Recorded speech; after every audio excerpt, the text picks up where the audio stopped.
देखिए, मैं बार बार आप सभी से बोल रहा हूँ कि अब की बार जो आप एम एच अब्राहम पढ़ रहे हैं, इसका पर्पज सिर्फ लिटरेरी टर्म्स बिल्कुल नहीं है। और ये गारंटी के साथ मैं बोल रहा हूँ कि आपको शेक्सपियर के मान के चलिए कम से कम 2 से 3 क्वेश्चन, आपके जो भी क्वेश्चन आने वाले हैं उसमें 3-4 क्वेश्चन तो सीधे सीधे यहीं से मिलने वाला है। और अगर डिफिकल्ट लेवल के क्वेश्चन बनाने की कोशिश की जाएगी तो काफ़ी क्वेश्चन मिलेंगे, तो इसलिए बहुत अच्छे से आप लोग इसको पढ़ेंगे। बैलेट की बात करते हैं। बैलेट क्या है? A short definition of the popular ballot. Popular ballot को हम फोक बैलेट भी बोलते हैं या ट्रेडिशनल बैलेट बोलते हैं। ठीक है, तो पॉपुलर बैलेट, फोक बैलेट, ट्रेडिशनल बैलेट एक ही प्रकार का बैलेट है। ये एक सॉन्ग होता है जो कि ट्रांसमिटेड, एक तरह से कम्युनिकेट होता है ओरली। ओरली मतलब लिखित रूप से नहीं, गा गा कर ये ट्रांसमिट किया जाता है। Which tells a story. अब ये क्या करता है? एक स्टोरी सुनाता है। बैलेट में एक स्टोरी होता है। बैलेट क्या होता है? Thus the narrative species of folk song, एक तरह से एक फोक सॉन्ग के ही प्रकार होते हैं। Which originate and are communicated orally among illiterate or only partly literate people. तो जो बैलेट और ट्रेडिशनल बैलेट चल रहा था वो हमेशा जो है, जो इंजॉय किया गया, इसकी जो पॉपुलैरिटी थी वो हमेशा इलिटरेट और पार्टली लिटरेट पीपल के लोगों के बीच में थी। क्योंकि जो बैलेट पहले गाए जाते थे, अक्सर क्या था कि हमने बहुत पहले की बात है, हमने देखा भी है कि गाँवों में जब होता था, किसी का शादी ब्याह होता था या कोई बढ़िया प्रोग्राम करवाते थे लोग, तो कुछ लोग अपने ढोलक लेके आते थे और आल्हा और उदल के जो है प्रसंग जो है उसको गाते थे। उनकी पूरी टीम होती थी। ठीक है, तो ये बैलेड इस तरह से कहानी टाइप का होता है, और ढोलक और उसको बजा के और बकायदा एक्शन करके, जो मेन जो गाता है वो थोड़ा सा एक्शन भी करता है। और इसमें बैलेड में आपको चूंकि कहानी होती है लेकिन वो डायलॉग फॉर्म में ज्यादातर आपको मिलता है। तो ये काफी इम्पैक्टफुल होता है, लोग काफी इंजॉय करते थे। और इसको लिटरेट पीपल, इलिटरेट पीपल ही आराम से इसको समझ जाते थे, इलिटरेट पीपल। ठीक है, उन्हीं के बीच में पॉपुलर था। In all probability, the initial version of a ballad was composed by a single author। जो इनिशियल वर्जन था बैलेड का वो अक्सर कंपोज होता था सिंगल ऑथर के द्वारा। शुरुआत में किसी ने इसे कंपोज किया, मान लो ऐसा हुआ। फिर क्या होता था? But he are see is unknown. लेकिन ऐसा पर्सन हमेशा अननोन होता था, मतलब जो किसी व्यक्ति ने, मान लो बैलेड कोई आया, तो निश्चित रूप से बात है कि इसको किसी ने व्यक्ति ने इसे कंपोज किया होगा, लेकिन इसके कंपोजर आज हमें पता नहीं है, जो ट्रेडिशनल बैलेड होते हैं। तो इनके हमेशा अननोन होते हैं writer. And since each singer who learns and repeats an oral ballad is apt to introduce changing in both the text and tune. अब होता क्या है कि चूंकि बैलेड के बाद अब ये ओरली फॉर्म में चल रहा है, कहीं लिखित तो है नहीं कि नहीं वही गा रहे हैं हर बार। तो अब गा रहे हैं तो मान लो दूसरा व्यक्ति गाया तो उसे ये लगा कि यार इसमें एक शब्द बदल दे तो बड़ा अच्छा लगेगा, तो उसने बदल दिया। फिर तीसरा कोई गाया, उसको और लगा कि यहाँ बदल दे, तो उसने बदल दिया। तो इस तरह क्या हुआ कि बैलेड जो ओरिजिनल आथर ने लिखा था बैलेड, और जो बाद में आपको बैलेड दिखाई दिया, उसमें अंतर आता है। यानी बैलेड समय के साथ साथ चेंज होता है, इसमें कोई कॉपीराइट वाला इशू नहीं है कि किसी आथर ने आज के समय में पोयम लिख दिया तो अब कोई उसे कॉपी नहीं कर सकता। तो ये लगातार चलता रहा, जनरेशन टू जनरेशन। ठीक है, और इस वजह से इसमें चेंजेस भी आते रहे। ठीक है, तो each singer who learns and repeat on a oral ballad is apt to introduce changes in both the text and tune. और ट्यून में भी चेंज करता। ठीक है, ट्यून मतलब एक म्यूजिक के साथ इसको गाया जाता था एक तरीके से, तो उसमें भी वो चेंज कर सकता था। It exist in many variant form, और यही वजह है कि एक ही बैलेड अलग अलग तरीके से अलग अलग क्षेत्र में गाया जाता है। ठीक है, एक ही बैलेड के अलग अलग रूप हो सकते हैं, ये बात है भाई। Typically the popular ballad is dramatic. जो पॉपुलर बैलेड आपको नॉर्मली है उसके कैरेक्टरिस्टिक को देखें तो ड्रामेटिक होता है, कंडेंस्ड होता है, रिपीटेड ज्यादा चीजें नहीं होती हैं, और इम्पर्सनल होता है। बिल्कुल, जो व्यक्ति गा रहा है, जो राइटर है, उसके जीवन से इसका कोई मतलब नहीं है, ये बात ध्यान देना। तो इम्पर्सनल होता है, ये बहुत बड़ी इसकी इंपॉर्टेंस है। The narrator begins with the climatic episode tells the story tersely in action. जो नरेटर है वो एपिसोड को शुरू करता है और स्टोरी को कैसे सुनाता है, tersely, tersely in action. Tersely तो आप समझ ही सकते हैं briefly, the dialogue sometimes by means of dialogue alone, ठीक है। हाँ, तो ये स्टोरी को जब सुनाया जाता है तो ये एक्शन और डायलॉग के साथ सुनाया जाता है, and tells it without self reference or the expression of personal attitude और फीलिंग। ये काफी इंपॉर्टेंट है। इस लाइन का मतलब मुझे कोई बताएगा, जो अभी मैं लाइन पढ़ रहा हूं, tells it without self reference or expression of personal attitudes or feeling. Can anyone tell कि क्या मतलब कहना चाहता है, जल्दी बताइए फास्ट।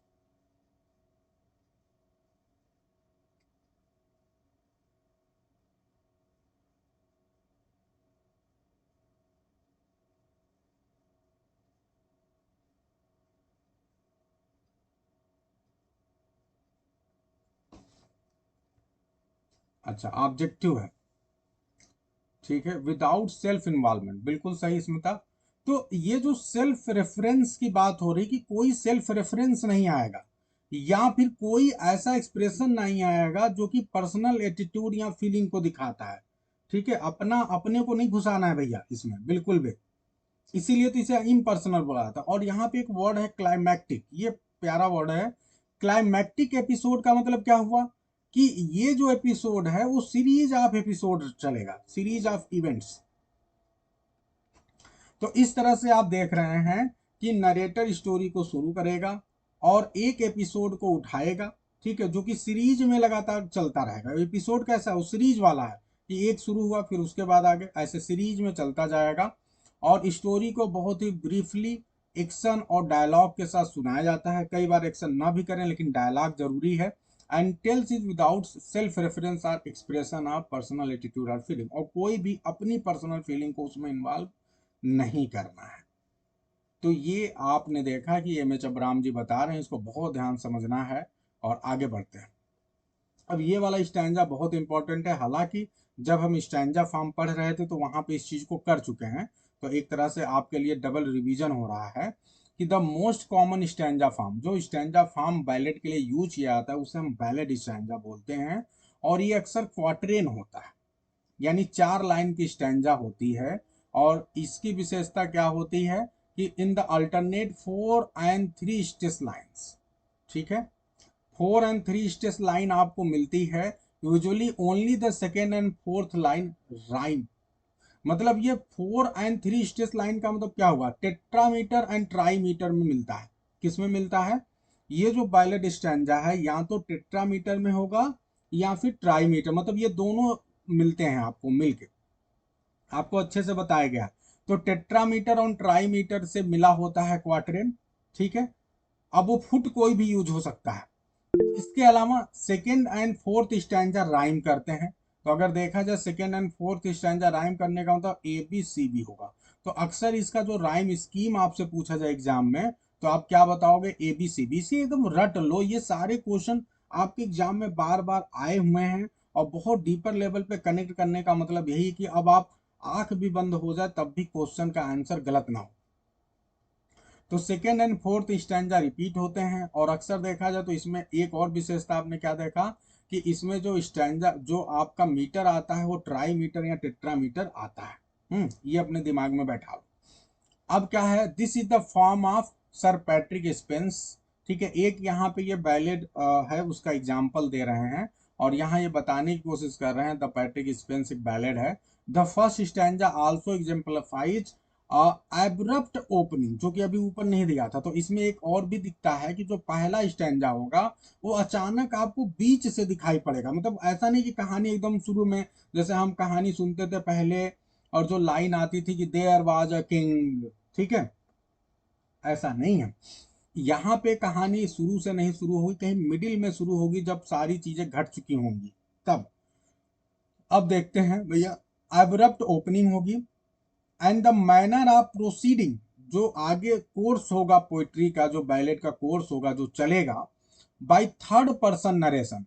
आप सभी को पता है कि चूंकि ये इम्पर्सनल है और इम्पर्सनल इसलिए फर्स्ट पर्सन नरेशन आपको नहीं मिलेगा, आपको थर्ड पर्सन नरेशन देखने को मिलेगा, ठीक है। तो ये भी ध्यान रखना, बहुत छोटी छोटी बातें हैं। कई बार हम ये तो समझ जाते हैं इम्पर्सनल है, लेकिन इम्पर्सनल है तो क्या फर्स्ट पर्सन वहां रहेगा? इम्पर्सनल है तो हमेशा थर्ड पर्सन ही स्पीकर होगा। अब एक बात और ध्यान देना है कि आपको कहानी तो ऐसे लगेगा कि कोई व्यक्ति गा रहा है तो वो तो फर्स्ट ही पर्सन में कह रहा है, लेकिन वास्तव में वो फर्स्ट पर्सन में नहीं है। एक्चुअली उससे कोई एक पर्सन पूछ रहा है और उसको वो जो थर्ड पर्सन है वो जवाब दे रहा है। तो स्टोरी बस ऐसे ही चल रही है, आपको फर्स्ट लगेगा लेकिन वो थर्ड पर्सन है। कर्टली स्केच्ड सेटिंग, जो सेटिंग है उसको बहुत डीपर लेवल पे डिस्क्राइब नहीं दिया जाएगा। बहुत ही कर्टली यानी बहुत ही क्विक तरीके से आपको सेटिंग दिखाई पड़ेगी। जैसे यहाँ पे एक टाउन की सेटिंग की बात हो रही है, the king sit in a Dunfermline town. And action भी बहुत ही आपको क्विकली चलता हुआ नजर मिलेगा आपको। शार्प ट्रांजिशन बहुत तेजी से होगा, यहां से वहां बहुत तेजी से आप जाते हुए दिखाई पड़ेंगे, स्टोरी लगातार भागती हुई पड़े नजर आएगी आपको। एंड स्पेयर डायलॉग, और डायलॉग आपको कई बार रिपीटेड दिखाई पड़ेंगे। वही मतलब जैसे स्पेयर डायलॉग का मतलब रिफ्रेन आपको बार बार मिलेगा, ठीक है। रिफ्रेन वही स्पेयर यहाँ पे यूज हुआ, यानी एक्स्ट्रा जो है आपको डायलॉग मिलता है, ठीक है, एक्सेस में, वो रिफ्रेन के लिए बोला गया है। तो I hope it is very clear, सभी को समझ में आ रहा है बहुत अच्छे से। आपके पिछली बार एग्जाम में बैलेट से क्वेश्चन आया था, बिल्कुल राजकुमार जी, ला बेलिडियमसन मर्सी आप लोगों ने एलटी में पढ़ा है, और ये आपके जो है बहुत ही पॉपुलर बैलेट्स में से एक है। अब इसी बात को ये फिर बहुत क्लियरली फिर से बता रहे हैं, और इस बात को समझना है भाई, फिर से कैसे बता। Many ballads employ set formula, अब फिर से फीचर्स को बहुत अच्छे से एकदम क्लियरली बताने की कोशिश की जा रही है। देखो कुछ फार्मूला है, कुछ एकदम सेट फीचर्स है, ये होना ही चाहिए बैलेट है तो, ठीक है। अब क्या क्या है, और इसको सिंगर ये तरीके को आजमाते थे ताकि उन्हें याद रहता था। सबसे पहली चीज, स्टॉक डिस्क्रिप्शन फ्रेजेस लाइक, यानी आपको डिस्क्रिप्टिव फ्रेजेज मिलेगा। स्टॉक का मतलब कॉमन, जो कॉमन उस समय के चलन में होगा फ्रेज, उस फ्रेज को ये अपने पोयम में लेने की कोशिश करते थे सिंगर्स, बैलेड वाले। तो जैसे ब्लड रेड वाइन हो गया, मिल्क वाइट स्टीड हो गया अभी, ठीक है, तो वो आपको बार बार मिलेगा रिपीटेड स्टॉक फ्रेजेस।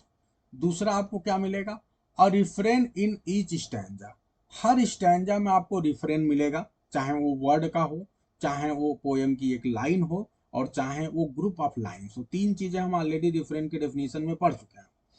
जैसे यहाँ पे आपको वर्ड का एग्जाम्पल दिया जा रहा है, जैसे एडवर्ड, लॉर्ड रैंडल, ये, ठीक है। लेकिन आपको ये भी पता है कि रिफ्रेन का मतलब पूरी लाइन भी हो सकती है और ग्रुप ऑफ लाइन भी हो सकती है।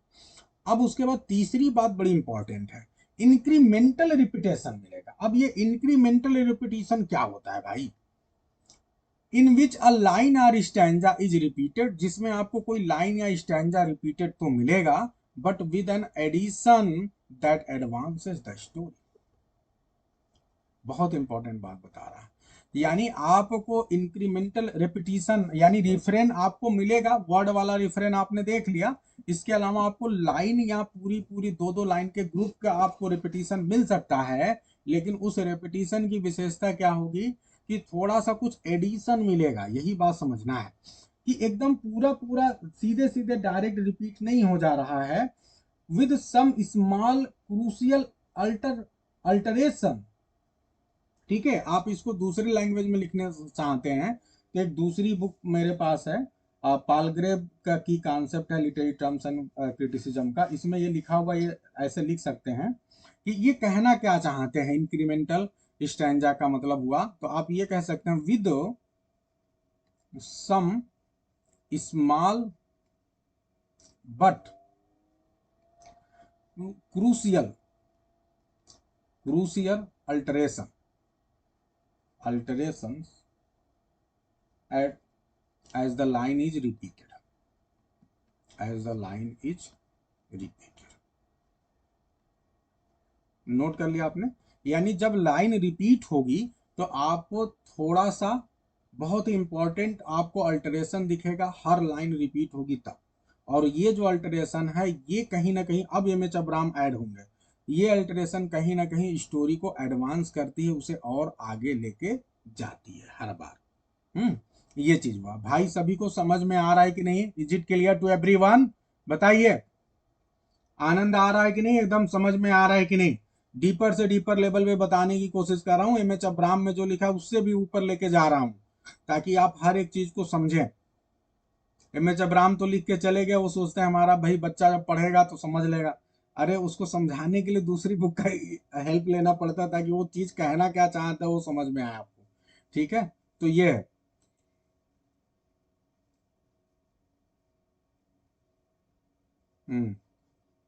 बिल्कुल बिल्कुल। चलिए, तो अब आप लोग इसे याद रहना, इंक्रीमेंटल का मतलब सीधे समझो, इंक्रीमेंटल मतलब इंक्रीज करने, सॉरी इंक्रीज करने वाली लाइन, यानी जो उसको और आगे करे, एडवांस करे, आगे लेके जाए। चलिए, अब हमने सब कुछ पढ़ लिया है बहुत आसान भाषा में। अब देखते हैं, although many traditional ballad probably originated in later middle ages. Middle age में आपके बैलेट ज्यादातर ओरिजिनेट हुए, यानी 14th सेंचुरी के लेट की बात हो रही है। दे वर नॉट कलेक्टेड, ये कलेक्ट नहीं किए गए, प्रिंट नहीं किए गए अंटिल द 18th सेंचुरी। बहुत इंपॉर्टेंट बात समझना है, यानी इनको प्रिंट कराने का प्रयास नहीं किया गया, इनको किसी ने कलेक्ट नहीं किया, प्रिंट नहीं किया। और 18th सेंचुरी तक बैलेट केवल ऑरल फॉर्म में ही चल रहा था। कितनी बड़ी बात है, यानी बैलेट पॉपुलर भी था और गुप्त, और सोचो गायब भी नहीं हुआ। 18th सेंचुरी तक बैलेट चलता रहा, फेमस रहा, लेकिन ये जो है गायब नहीं हुआ, एक्सटिंक्ट नहीं हुआ। बिल्कुल बिल्कुल गुलाब जी, क्वेश्चन आ चुका है आपके एग्जाम में, और ये अलग अलग 2013 में आया है, शायद आप भूल गए। 2021 में भी जो पिछला पेपर हुआ उसमें भी बैलेट का क्वेश्चन आया था, और इस तरह से दिया था कि ज्यादातर लोगों ने गलत कर दिया था बैलेट को। पिछली बार ये स्टेटमेंट टाइप का क्वेश्चन बैलेट से पूछा गया था, और ज्यादातर लोगों ने क्वेश्चन को गलत कर दिया था, क्योंकि उस चीज को समझ ही नहीं पाए लोग, ज्यादातर लोग। आप लोग ईमानदारी से बताइएगा, आप में से कितना लोगों ने ये बैलेट का क्वेश्चन सही सही किया था? जो पिछली बार 2021 में बैलेट का क्वेश्चन आया था, कितने लोगों ने ईमानदारी से बताइए सही सही किया था? हाँ, स्मिता कह रही है 2021 वाला नहीं समझ पाया था। स्मिता ये बताइए, अभी आपको 2021 वाला समझ में आया कि नहीं? क्योंकि जितना मैं बता चुका हूँ इतने सही था वो। बताइए अभी। देखो, तो ये चीज है भाई समझना।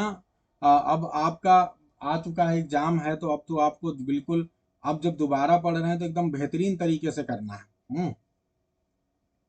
ठीक है। अच्छा, मनीष जी कह रहे हैं यूट्यूब पे देख लिए थे। अच्छा, सही से अब आया। रीता कह रही अब देखते हैं पेपर, तो सोचते हैं कितना इजी क्वेश्चन था। अच्छा स्मिता, ठीक है। हाँ, ये चूंकि मैं बैलेट तो पहले भी पढ़ा चुका हूँ, तब तो ये एक दूसरे, एक तरह से रिवाइज ही हो रहा है। चलिए, तो अब आगे बढ़ते हैं। अब देखते हैं कि 18th सेंचुरी तक ये सब फैक्ट हैं जो ध्यान रखना है, कि ये फैक्ट्स हैं सब जो आपके एग्जाम में आएगा, और आपको रेडी रहना अगर आ जाए तो। यानी 18th सेंचुरी तक इसको कलेक्ट होने का और प्रिंट करने का कहीं भी कोई रिकॉर्ड हमें नहीं मिलता है। अब होता है कि पहला रिकॉर्ड इसका कब मिलता है? जब ये प्रिंटेड फॉर्म में आया। तो टॉमस पर्सी साहब हैं जिन्होंने 1765 में मेहनत किया और कलेक्ट किया सारे बैलेट्स को। इन्होंने एक बुक निकाली, relics of ancient English poetry. और जब ये बुक निकाली तो इसमें although most of the contents had been revised in the style of Percy जेरा। अब आप सभी को पता है कि बैलेट किसी का कोई प्रिंटेड फॉर्म में तो था नहीं पहले, तो कोई फिक्स नहीं था, तो इसलिए जब ये लेके आए तो इन्होंने अपने एरा के हिसाब से मॉडर्नाइज करके उसको प्रिंट किया। ठीक है, यानी ये अपने ओरिजिनल फॉर्म में तो नहीं था, लेकिन ये था कि ज्यादातर बैलेट इन्होंने, जितने भी फेमस बैलेट थे और जितने भी इनको बैलेट मिला, सब बैलेट को इन्होंने शामिल कर लिया।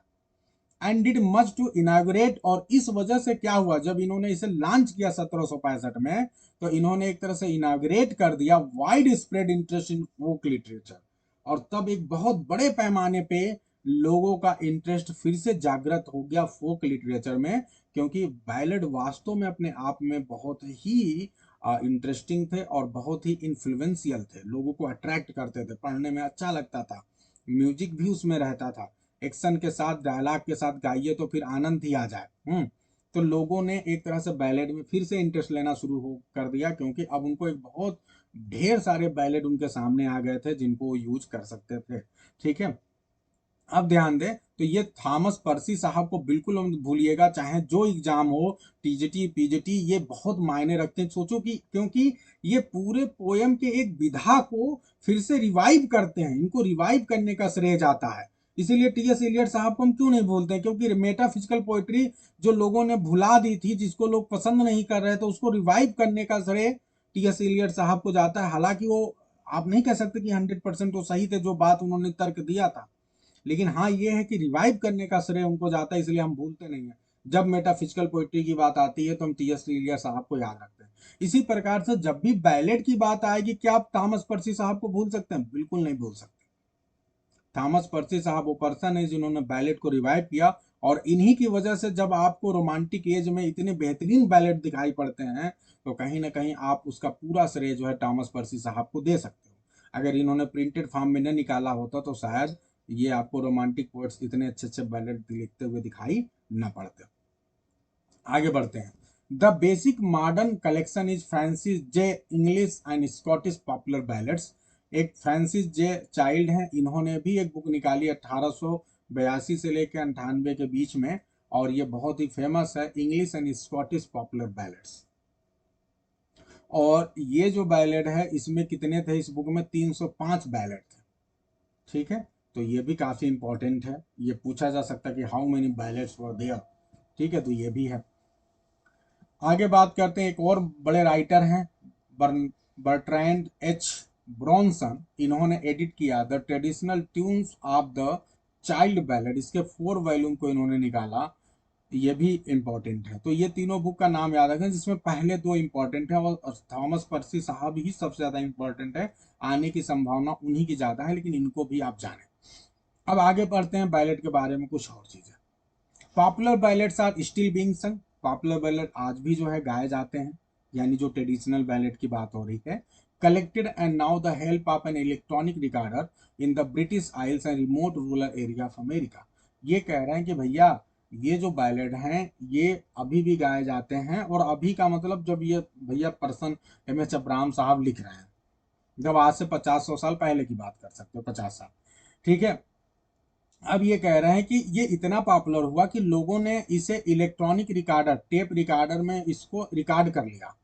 ठीक है, और जब वो ब्रिटिश आइल्स पे जाते हैं, ब्रिटेन के द्वीप में जाते हैं, या अमेरिका के रूरल एरिया में जब जाते थे, तो ये उनके इंटरटेनमेंट का एक साधन था।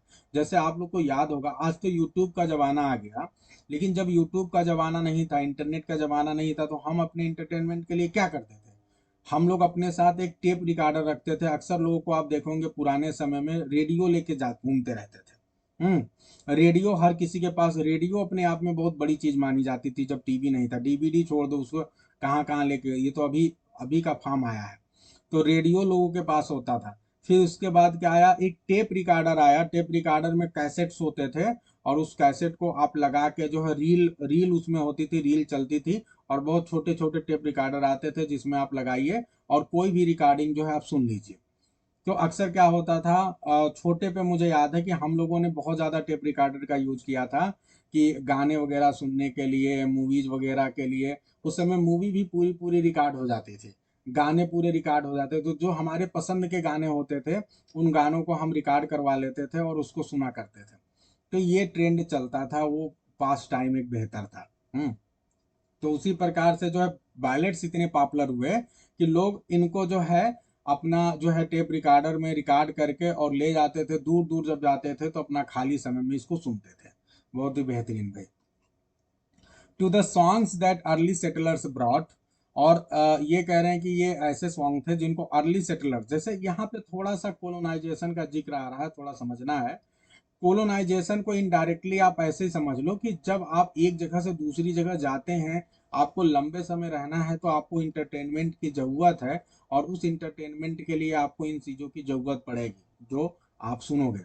ठीक है, तो फोक सॉन्ग इसलिए पॉपुलर थे। दूसरी बात, एक चीज और बता रहे हैं कि चूंकि ये जो लो लेवल के लोग थे, जो लोअर क्लास था, उसमें ज्यादा पॉपुलर था, क्योंकि बैलेड जो है वो राइटिंग फॉर्म नहीं है, ओरल फॉर्म है, और इलिटरेट लोगों के बीच में ज्यादा फेमस था। तो वही ये आगे बता रहे हैं, ये बात समझनी है कि जो अर्ली सेटलर्स हैं, ठीक है, यानी जो अमेरिका आप सभी को पता है कोलोनाइज्ड कंट्री था शुरुआत में, तो ब्रिटेन से बहुत ज़्यादा लोग अमेरिका गए वहाँ पे सेट होने के लिए। तो वही कह रहे हैं कि जो अर्ली सेटलर थे brought with them from great Britain, America में जब वो गए तो ब्रिटेन से इन सारी चीज़ों को, इन सॉन्ग को लेके आए। America has added native forms of the ballad. अब ये कह रहे हैं अमेरिका ने जो है बैलेड में और भी कुछ नेटिव सॉन्ग को ऐड किया है, सच एज सॉन्ग, दो सॉन्ग्स बाई लंबर जैक से, बहुत अच्छे अच्छे, ध्यान देना है, cowboys, labourers and social protester. तो कह रहे हैं कि अमेरिका में भी, जब अमेरिका में लोग आए तो उन लोगों ने भी वो आए और उसके बाद जो वहाँ पे लोकल लोग रहते थे उन लोगों ने भी इन सॉन्ग्स में कुछ नए सॉन्ग्स ऐड किए। वो कौन से लोग थे जिन्होंने नए सॉन्ग्स ऐड किए, तो ये ध्यान दो। ये लंबर जैक समझते हैं आप लोग क्या है? ये कौन होते हैं भाई? ये वुड कटर्स होते हैं, ऐसे लोग जो पेड़ों को काटते हैं और काटने के बाद उनके लॉग्स बनाते हैं, वो बेच देते हैं, तो उनको हम बोलते हैं। ठीक है, तो इन लोगों ने क्या किया भैया, ये लोग भी गाना गाते थे, इन लोग के पास कोई और साधन नहीं था, तो ये पेड़ को काट रहे हैं, गाना गा रहे हैं। काउ बॉयस आप समझ रहे हैं, दिन भर जो है भेड़ बकरियों को लेके, गायों को लेके, ठीक है, कैटल्स को लेके घूम रहे हैं, तो कैटल मैन को हम बोलते हैं काउ बॉयज। ये लोग घूम रहे हैं तो इनके पास कोई इंटरटेनमेंट का साधन नहीं था, ये लोग गाना गाया करते थे, खाली बैठे रहते थे। तो ऐसा नहीं था इलिटरेट थे तो कुछ नहीं, इलिटरेट थे तो अपने तरीके से फोक सॉन्ग गाते थे, इन्होंने खुद क्रिएट किया और इनके भी फोक सॉन्ग जो है ऐड हुए। फिर लेबरर्स लोग हैं, ये लोग अपना काम करते थे, गाते थे। जो सोशल प्रोटेस्टर हैं, ये लोग फोक सॉन्ग में अपने सॉन्ग को बनाते थे। और इस तरह से जो है आप कह सकते हैं कि इसमें जो है अमेरिका के नेटिव लोगों ने भी कुछ ऐड किया सॉन्ग्स। ठीक है, क्लियर है सभी को? तो अब ये लाइन शायद आप लोग अच्छे से समझ सकें कि जब अमेरिका में जो गए थे ब्रिटेन के लोग, तो ये लोग अपने साथ जो है बैलेट को लेके गए थे, ये सत्य बात है। लेकिन to the songs that early settler brought, जो ये लोग लेके आए, ब्रिटेन के लोग अमेरिका में सॉन्ग लेके आए, उसमें अमेरिका के जो नेटिव लोग थे, जो ब्लैक इंडियन लोग थे, उन लोगों ने भी ऐड किया कुछ अपने नेटिव फॉर्म्स ऑफ बैलेट को। और वो ऐड करने वाले ये लोग थे, wood cutters, cattlemen, labourers and social protester. शायद आप लोग को अब ये लाइन समझ में आ गई होगी। आगे बढ़ते हैं। A number of recent folk singers, अभी प्रेजेंटली आपको बहुत ढेर सारे रिसेंट फॉक सिंगर्स हैं, जैसे वुडी गुदरिन है, गुदरी हैं, बॉब डायलन हैं। और इसके अलावा बॉब डायलन को तो आप लोग भूलिएगा नहीं, ये इनको नोबेल प्राइज मिल चुका है। अब आप लोग बताएंगे कि इनको कब नोबेल प्राइज मिला है। ठीक है, ध्यान रखना है, बॉब डायलन को नोबेल प्राइज मिला है, आपको पूछ बताना है कब नोबेल प्राइज मिला है। ये एक बहुत अच्छे फोक सिंगर थे। And Joan Baez themselves compose ballad, इन लोगों ने भी बैलेड कंपोज किया जो फोक सिंगर थे। Most of this how such as,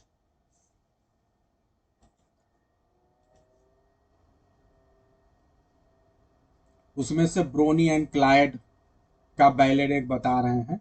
अब ये बोनी एंड क्लाइड का बैलेड क्या है, about a notorious gangster and his moll. अब ये मॉल क्या होता है आप लोगों ने अक्सर सुना होगा, हालांकि ये शब्द बोलने में थोड़ा अजीब लग रहा है कि ये मेरी, अब छोड़ दो मैं बोलूंगा नहीं। तो ये जो मॉल आप बोलते हैं, ये माल बोलिए या मॉल बोलिए, इसका मतलब क्या होता है, फीमेल कंपेनियन। अगर कोई गैंगस्टर है तो गैंगस्टर की, ठीक है, जो फीमेल कंपेनियन होगी उसे हम मॉल वर्ड उसके लिए यूज कर सकते हैं, करते हैं। ठीक है, जैसे अगर आप लोग को याद हो तो आप भूल गए हैं कि एक बहुत ही फेमस नावल लिखा गया था 18 सेंचुरी में, जो कि शुरुआती नावल्स में से एक कहलाता है, मॉल फ्लैंडरर। भूल गए आप लोग मॉल फ्लैंडरर? हम्म। तो मॉल फ्लैंडरर जो है आपकी, इसीलिए उसके नाम के आगे मॉल लगा हुआ है। यस, तो याद रखना बिल्कुल, नैन्सी जैसे चार्ल्स डिकेंस में आपको मिलता है। बिल्कुल, तो याद रखना है भाई, ये बहुत छोटे छोटे वर्ड हैं लेकिन आपके काम के हैं। And closer to the journalistic, तो ये कह रहे हैं कि जो अभी प्रेजेंटली फोक सॉन्ग लिखे गए वो किस तरह से, किस तरह से हैं, तो एक बोनी एंड क्लाइड के हैं, जो लिखा गया है बैलेट। ठीक है, जो कि एक गैंगस्टर और उसके फीमेल कंपेनियन के बारे में, और किस तरह से है, तो जर्नलिस्टिक ब्रॉड साइड बैलेट की तरह है। ठीक है, then to the archaic and heroic mode of the popular ballad in Child collection. तो अब ध्यान दें, अब इन्होंने एक नया ऐड किया कि अभी वाले जो फॉक सिंगर हैं वो जो बैलेट लिख रहे हैं, उनका बैलेट ट्रेडिशनल स्टाइल वाला बैलेट नहीं है, वो थोड़ा सा अलग है। और ये कह रहे हैं कि वो बैलेट को आप ब्रॉड साइड बैलेट की तरफ बोल सकते हैं। तो अब हमारे सामने एक नया टर्म आया है, ब्रॉड साइड बैलेट। तो ये जान लेते हैं भाई ब्रॉड साइड बैलेट क्या है, आपके एग्जाम में आ सकता है। ब्रॉड साइड बैलेट क्या है? A ballad that was printed on one side of a single seat.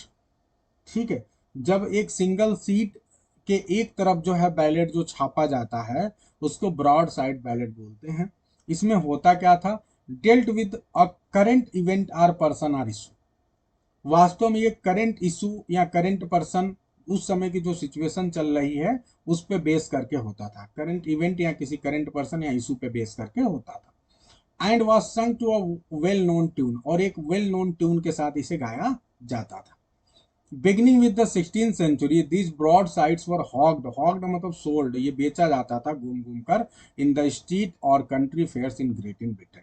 तो ये भी जो है हॉग ब्रॉड साइड बैलेट जो है 16th सेंचुरी में पॉपुलर था, और उस समय से ये चल रहा था ब्रॉड साइड बैलेट। क्लियर है सभी को? ब्रॉड साइड बैलेट अक्सर आप लोग को न्यूज़पेपर में दिखाई पड़ेगा उसके एक पर्टिकुलर साइड में। ठीक है, तो ये आपका ब्रॉड साइड बैलेट हो गया। अब आगे बढ़ते हैं, एक दूसरा बैलेट है जिसे लिटरेरी बैलेट बोलते हैं। ठीक है, ये लिटरेरी बैलेट क्या होता है ये समझ लो। देखो, अगर हम आपसे एक बेसिक डिफरेंस, क्या मुझे कोई बता सकता है भैया?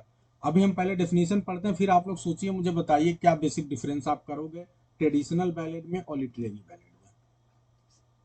जो ट्रेडिशनल बैलेट है इसने बहुत ज्यादा इन्फ्लुएंस किया था, ठीक है, पोइट्री, पूरी जो लिरिक पोइट्री है उसको देखा जाए, और वही है कि it has also in gendered the literary ballot. In gendered का मतलब क्या हुआ? जिसने जेंडर प्रदान किया, यानी जिसने एक तरह से क्रिएट किया, यानी एक तरह से क्रिएशन का श्रेय जो लिटरेरी बैलेट को जाता है वो आपका ट्रेडिशनल बैलेट को ही जाता है। ठीक है, ट्रेडिशनल बैलेट को ही एक तरह से फॉलो करते हुए आगे बढ़ा। Which is narrative poem. अब ये ट्रेडिशनल बैलेट है क्या? ये एक प्रकार से नरेटिव पोएम है, written in deliberate imitation of the form, language and spirit of the traditional ballad। ठीक है, तो ट्रेडिशनल बैलेट को फॉलो करते हुए उसके लैंग्वेज को, फॉर्म को, स्पिरिट को, कुछ भी ये छोड़ता नहीं है, डेलिबरेट इमिटेशन करता है नरेटिव स्टाइल में। ठीक है भाई, इतनी बातों में समझ में आ रहा है, इमिटेशन है, लेकिन अंतर क्या है अभी और पढ़ लेते हैं, देखें शायद अंतर मिल जाए। इन जर्मनी सब मेजर लिटरेरी बैलेट्स वर कंपोज। जर्मनी में कुछ जो है कुछ कंपोज किया गया था। अब ध्यान दें 18 सेंचुरी में कंपोज किया गया था, जैसे जीए बर्गर हैं साहब, इनका लेनोर है, जीए बर्जर साहब का लेनोर है, ये जो है आपका लेटर 18 सेंचुरी में छपा था। Soon became widely read and influential in English translation. ठीक है, बहुत ज्यादा फेमस हुआ था इंग्लैंड में भी। गोत और जो गेटे साहब हैं इनका जो है इरकॉन्ग, अजीब सा नाम है, ये भी जो है बड़ा फेमस था, इन्होंने लिखा था, ये भी एक बैलेड है। तो ये नाम याद रखना कि ये दो लोग हैं जो बड़े बड़े फेमस बैलेड लिखते हैं, इनको याद रखना है। ठीक है, ठीक है, इसमें तो अभी आपकी बात को कंसीडर करते हैं, देखते हैं, पहले पढ़ लें। अब इंग्लैंड में ध्यान दें तो जर्मनी में आपने देखा भाई, जर्मनी में दो राइटर हैं जो बैलेड लिखते हैं, बड़ा फेमस बैलेड लिखते हैं। एक तो बर्जर साहब है जिनका लेनोर है, और दूसरा गेटे साहब हैं जिनका ये बैलेड है, याद रखना है। इंग्लैंड में बैलेड देखो इसके बाद लिखा जाने लगा। लिटरेरी बैलेड की बात हो रही है, some of the best literary ballad जो कंपोज किए गए रोमांटिक पीरियड में, याद रखना। ये कॉलरिज साहब हैं जिनका राइम ऑफ द एंशिएंट मारिनर है, ये दुनिया का सबसे फेमस बैलेड माना जाता है, याद रखना है इसको। उसके बाद से जो है वाल्टर स्कॉट साहब हैं, इनका प्राउड मैसी है। कीट साहब का ये बैलेड भी बहुत ही फेमस है, ला बेली देम सेंस मर्सी। ये बहुत बड़ा नहीं है, राइम ऑफ द एंशिएंट मारिनर काफी बड़ा है। ठीक है, जो ट्रेडिशनल बैलेड था उससे भी काफी बड़ा है राइम ऑफ द एंशिएंट मारिनर। और उसके बाद आप वर्ड्सवर्थ साहब को कैसे भूल सकते हैं? वर्ड्सवर्थ साहब ने लिरिकल बैलेट लिखा है 1798 में, वर्ड्सवर्थ साहब ने, और इनका लिरिकल बैलेट तो बहुत ही फेमस था, आप सभी को पता है, वर्ड्सवर्थ बिगिंस। ठीक है, वी आर सेवन। ठीक है, वर्ड्सवर्थ साहब वी आर सेवन जो है लिखते हैं लिरिकल बैलेट में, बहुत ही फेमस पोएम है, आप सभी को पता है। By introducing a narrator as an agent and first person teller of story. और यहाँ पे पहली बार जो नरेटर है वो फर्स्ट पर्सन वाला है, कोई फर्स्ट पर्सन का पर्सन व्यक्ति है जो कि स्टोरी को लिख रहा है, बैलेट को गा रहा है। ठीक है, तो ये ध्यान देना है कि आपको फर्स्ट पर्सन का इंट्रोडक्शन जो पहली बार मिलता है वर्ड्सवर्थ साहब के समय मिलता है, और ये कहते हैं I met a little cottage girl, उसके बारे में बताते हैं। तो ये कई बार आपके एग्जाम में आ चुका है कि I met a little cottage girl, ये कहाँ पे आया है? तो ये VR7 में आया है। ये देखो, मैं आपकी टीजीटी तो ऐसे करा रहा हूँ भाई, VR7 में ये लाइन आया, we I met a little cottage girl. ये भी पूछता है कि कॉटेज गर्ल का जिक्र जो है कहाँ मिलता है, where do you find the description of little cottage girl? तो भैया VR7 में मिलता है। ये भी क्वेश्चन आ चुका है। ठीक है, बहुत बढ़िया बढ़िया चीजें आ रही हैं। ठीक है, ये कौन है? Which is probably one reason he called the collection lyrical. इन्होंने इसे लिरिकल क्यों कहा, आप लोग को समझ में आ गया। इसे इन्होंने लिरिकल इसलिए कहा क्योंकि ये जो पोयम लिखते हैं ये फर्स्ट पर्सन में लिखते हैं, और आप सभी को पता है कि लिरिक पोइट्री पर्सनल थी, और इसीलिए अगर लिरिकल बैलेड आप लिख रहे हैं तो इसका मतलब अगर बैलेड आप लिखें लेकिन वो लिरिक स्टाइल में लिखें, ठीक है, पर्सनल स्टाइल में लिखेंगे तो लिरिकल बैलेट कहलाएगा। बहुत सिंपल कॉन्सेप्ट है। तो अब ध्यान दें, लिटरेरी बैलेट क्या है, लिरिकल बैलेट क्या है, शायद अब आप लोग को बात समझ में आ रहा होगा। आगे बढ़ते हैं। कॉलरिज, हालांकि कॉलरिज साहब का भी पोएम लिरिकल बैलेट में ही है, लेकिन ये उसको फॉलो नहीं कर रहे हैं, क्योंकि Coleridge on the other hand of which the first version also applied in lyrical ballad opens with the abrupt and impersonal third person narration of the traditional ballad. लेकिन जो कॉलरिज साहब हैं ये इम्पर्सनल, ये पर्सनल नहीं लिखते हैं, ये थर्ड पर्सन ही फॉलो करते हैं। ठीक है, तो ये भी आपको ध्यान रखना है। तो वर्ड्सवर्थ साहब को भाई नाम देना था, वो इसके मेन राइटर थे, ज्यादातर पोयम उन्हीं की थी। आप सभी को पता है कि 19 पोयम तो वर्ड्सवर्थ साहब की थी, तो उनको लगा तो उन्होंने लिखकर दे दिया। हाँ, अब उनके ज्यादातर पोयम तो भाई फर्स्ट पर्सन में है, इनके पोयम आपके थर्ड पर्सन में, तो इनकी बात कौन सुनने वाला। तो ये है भाई। तो I hope it is very clear, सभी को समझ में आ गया। हमने बहुत अच्छे से बैलेड को किया। अब एक बात समझते हैं कि भैया ये ट्रेडिशनल बैलेड और जो आपका लिटरेरी बैलेड है उसमें बेसिक अंतर क्या है। तो सबसे पहला बेसिक अंतर यह है कि जो आपका ट्रेडिशनल बैलेड था वो कैसे चल रहा था, ओरल फॉर्म में चल रहा था। इस बैलेड की विशेषता क्या है कि ये रिटन फॉर्म में है, जो कि अभी स्मिता ने इस बात को बोला था। दूसरी एक महत्वपूर्ण बात क्या है, ये बात कोई नहीं बताया, और ये बात मुझे आपसे सुनना था। जो ट्रेडिशनल बैलेड है उसके राइटर के बारे में कुछ पता नहीं भाई, शुरुआत में ही पता चला कोई पर्सन लिखा होगा, सही बात है, लेकिन राइटर हमेशा अननोन है, आथर अननोन है, क्योंकि वो समय के साथ उसमें जो है चीजें चेंज होती गई और चलता रहा। लेकिन जब आप लिरिकल बैलेड की बात, यहाँ बैलेड लिटरेरी बैलेड की बात करते हैं, तो यहाँ पे जो आथर है वो नोन है, एक नोन आथर चीजों को लिख रहा है। ठीक है, तो ये है, और कोई यही मेजर डिफरेंस है भाई, जो आप लोगों ने समझ लिया होगा। और इसी के साथ जो उम्मीद है कि सभी को पूरी तरह से सारे कॉन्सेप्ट क्लियर हो गए।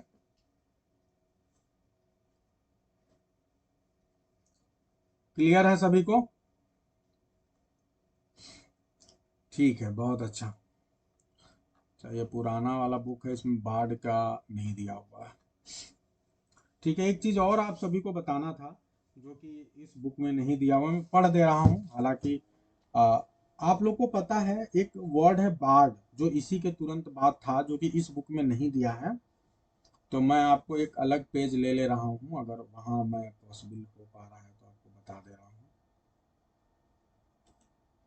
हाँ, ये तो पेड सर्विस में आ रहा है, चलो कोई बात नहीं। तो एक वर्ड आया है बार्ड, जो कि इम्पोर्टेंट है। जो बार्ड वर्ड है, ये इसका मतलब क्या है? तो अगर आप बार्ड की बात करेंगे तो ये इंग्लिश में देखा जाए तो ये प्रोफेशनल जो पोएट रहते थे, जो राज दरबार में, बड़े बड़े राज्यों में, देशों में, उनके दरबार में जो पोएट होते थे, उनको हम क्या बोलते हैं? बार्ड बोलते हैं, BARD। ठीक है, यानी कवि। ठीक है, यस बिल्कुल राजकुमार जी, जो दरबारी कवि हैं आप उनको बार्ड बोल सकते हैं। ठीक है, लेकिन समय आया, और आप सभी को बता दूं कि जब आप आगे बढ़ते हैं तो उसके बाद जो बहुत फेमस पोएट्स हुए, ठीक है, अब ये इसी बुक में लिखा होगा कि over time the term has been applied to any poet of special distinction. कोई भी पोएट जो बहुत ही डिस्टिंक्शन वाला है, बहुत क्वालिटी वाला है, ठीक है, उस प्रकार के पोएट को भी आप बार्ड बोलते हैं। ठीक है, अब उसमें शेक्सपियर साहब का नाम है, और इसीलिए आप सभी को पता है शेक्सपियर साहब के लिए एक फ्रेज आता है, द बार्ड ऑफ एवन, क्योंकि एवन के वो रहने वाले थे और बार्ड हैं तो इसीलिए बार्ड ऑफ एवन। ये आपके एग्जाम में क्वेश्चन आ सकता है और आया हुआ भी है कई एग्जाम में कि बार्ड ऑफ एवन कौन कहा जाता है, तो it is called Shakespeare only. फिर आपसे मैं पूछूं कि ये बताओ the bard of Rydal Mount कौन है भाई? The bard of Rydal Mount, अब अगर आप किताब से नकल मारे तो अलग बात है, ईमानदारी से बताइए कितने लोग को पता है? बिना, अगर आपने बुक में देखा है तो आप बोलिए कि आपको नहीं पता है। आप लोग ईमानदारी से बताइए bard of RYDAL Rydal Mount कितने लोग को ईमानदारी से पता है? नकल करके अगर बता रहे हैं तो मैं नहीं मानूंगा। ईमानदारी से बताइए कि कितने लोग को पता था एकदम अच्छे से। हालांकि मैंने अपने लेक्चर्स में बता रखा है पहले भी, ठीक है। ईमानदारी से सबको मालूम था कि नहीं था? अच्छा, ऑनेस्टली पता था, तब अच्छी बात है। ये आपके एग्जाम में क्वेश्चन आ सकता है, बी रेडी फॉर दैट, ठीक है। तो ये बार्ड ऑफ राइडल माउंट जो है, ठीक है, ये बहुत अच्छे से याद रखना है क्योंकि इस प्लेस पे रहते थे काफी समय तक, बहुत ही फेमस प्लेस है। तो ये वर्ड्सवर्थ साहब के नाम से जाना जाता है राइडल माउंट। तो याद रखना है। इसी प्रकार से एक और बड़े साहब हैं, अच्छा ईमानदारी से मालूम था। इसी तरह से एक और साहब हैं, उनका देखते हैं कौन बता पा रहा है। द बार्ड ऑफ, ठीक है, आयरशायर,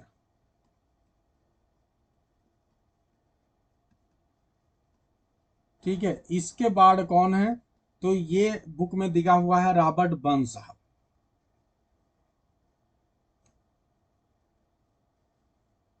अच्छा अच्छा, चलिए, तो ये रॉबर्ट बर्न साहब हैं, ठीक है, ये याद रखना है, ठीक है। देखो हर क्वेश्चन, अब मैं आपको हर दिन पढ़ा रहा हूं तो मुझे इस बात की बड़ी खुशी हो रही है कि मैं आपको टीजीटी के कई क्वेश्चन जो आपके राइटर से, मतलब ये तो लिटरेरी टर्म एंड फॉर्म का अलग अपना रूप है ही, अलग रोल है ही, कि 15 से 20 और 20 से 30 क्वेश्चन तक आता है एग्जाम में, 20 से 30 क्वेश्चन हर बार आ रहा है। लेकिन हमको इस बात की खुशी हो रही कि हम आपके टीजीटी के राइटर को भी ला दे रहे हैं।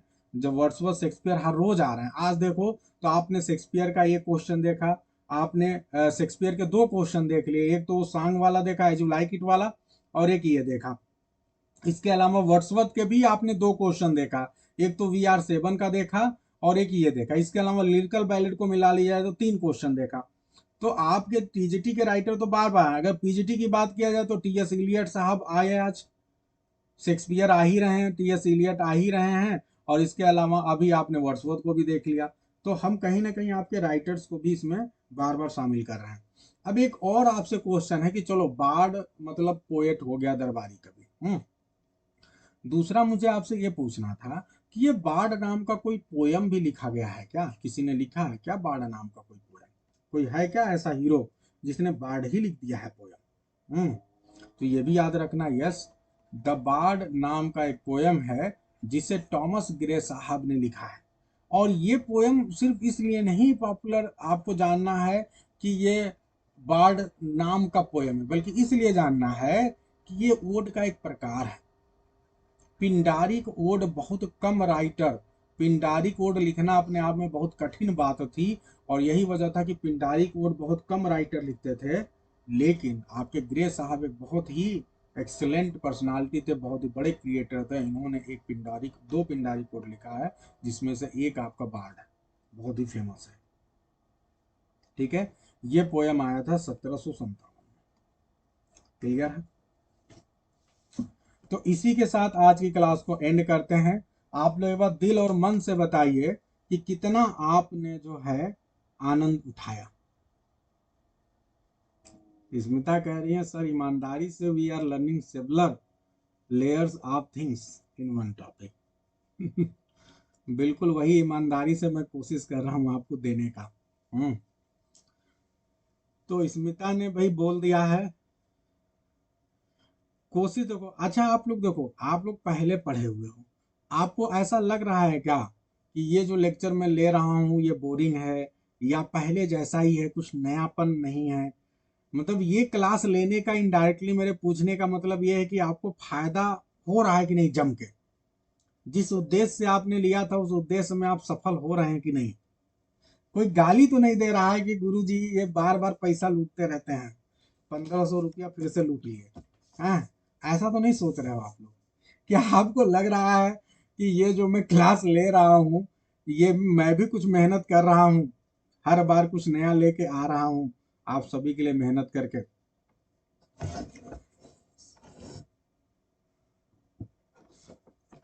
अच्छा, चलो बहुत अच्छा जी।